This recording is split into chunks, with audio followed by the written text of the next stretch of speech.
it seemed to me that when it came to making steps and having legislation that really helped a group of people, seemed to be more of the alphabet group than it was Black Americans.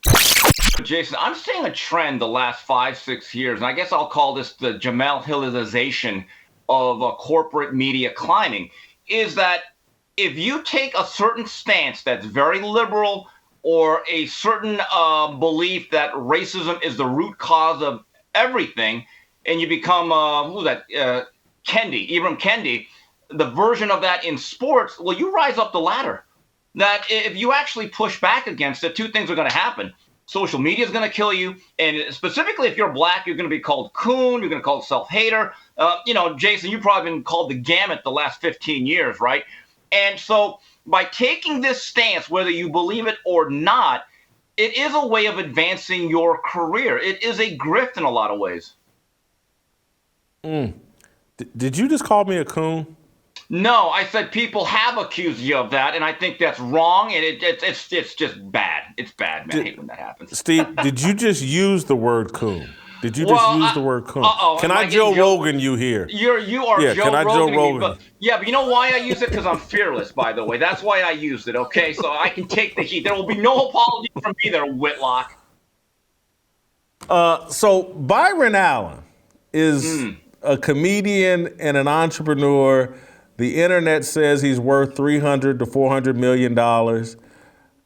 I'm a little suspicious of that. I don't remember Byron Allen as a comedian. I know he's done some entrepreneurial things, but would the lives of black people and black coaches and everything, if Byron Allen was slapped on as the token face of the ownership of the Denver Broncos, would that improve? Would that have the same kind of impact on Black America that the movie The Black Panther had? I mean, because things just really took off after The Black Panther came out. Again, going back to our reference to Jim Brown last week, it's all symbolism, and what is symbolism really worth? But the question is, Jay, and I was thinking about this as I prepared for this program, is that does the landmark achievement of the elite or the individual equate to collective progress for the masses? Let's say Mr. Allen gets a group together that is very financially robust, gets other billionaires involved, and they have what is called more or less a black ownership committee. Okay, so that's about what, 10 to 12 people, maybe 25.